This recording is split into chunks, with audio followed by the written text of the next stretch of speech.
যেসব মহিলাদের বাচ্চা হতো না আমার মা সেই সব মহিলাদের জন্য ওষুধ বানাতো। কিন্তু একটা আশ্চর্যকর বিষয় হলো আমার মা ওই মহিলাদেরকে যেই ঘরে নিয়ে যেত সেই ঘরে মা কাউকেই যেতে দিত না। ওই ঘরে শুধু আমাদের বাড়ির কাজের খালার যাওয়ার পারমিশন ছিল।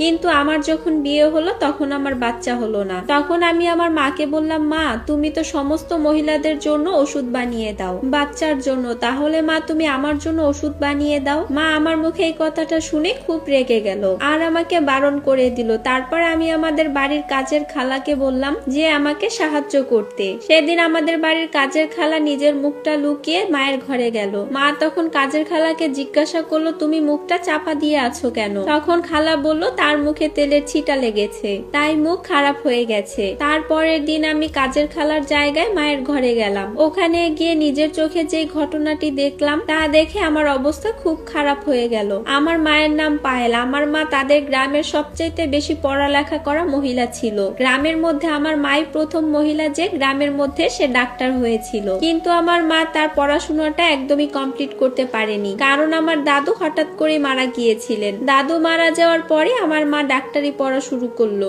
যেসব মহিলাদের বাচ্চা হতো না তাদের মা চিকিৎসা করে ওষুধ দিত। তারপর আমার মায়ের বিয়ে হয়ে গেল।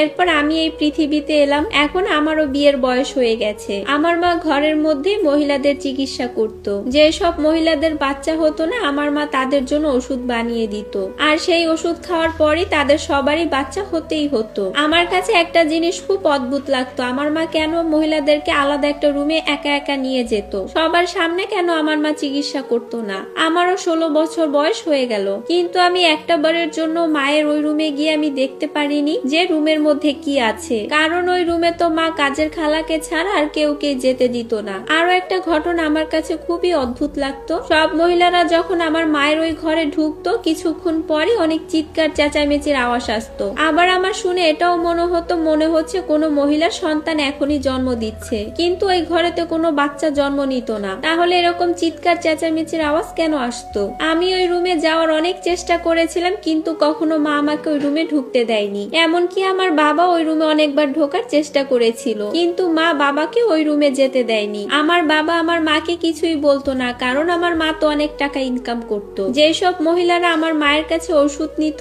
আর তাদের ওই কাজগুলো যখন হয়ে যেত তারা খুশি হয়ে আমাদের বাড়িতে মিষ্টি, জামা কাপড়, বাজার, টাকা পয়সা খুশি হয়ে অনেক কিছুই দিয়ে যেত আমার মাকে। তারপর আমার বিয়ে হয়ে গেল। আমার স্বামী খুবই ভালো একজন মানুষ ছিল, সে আমার মাকে নিয়ে অনেক মজা করত। তারপর একদিন বাপের বাড়িতে ঘুরতে গিয়ে দেখলাম মা একটা বড় মাপের মেশিন কিনেছে।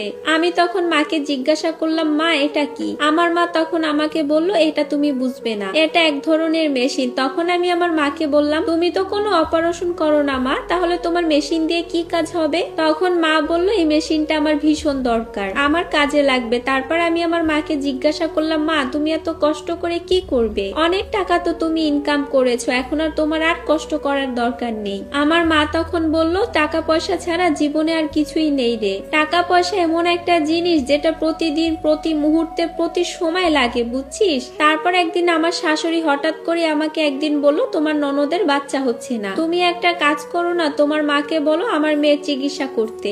আমি সেই দিনে আমার বাপের বাড়িতে চলে গেলাম আর মাকে গিয়ে বললাম, মা আমার ননদের বাচ্চা হচ্ছে না, তুমি আমার ননদের চিকিৎসা করাও। আর একটা কথা মা, এই চিকিৎসায় কিন্তু তুমি আমার ননদের কাছ থেকে কোনো টাকা পয়সাই নিবে না। মা আমার এই কথাটা শুনে অনেক রেগে গেল আর বলল, টাকা নেব না মানি? তুই জানিস এই চিকিৎসা করাতে কত টাকা খরচা হয়? আমি তখন মাকে বললাম, মা কত আর খরচা হয়, তুমি তো শুধু ওষুধ দাও, ওইটুকু ওষুধ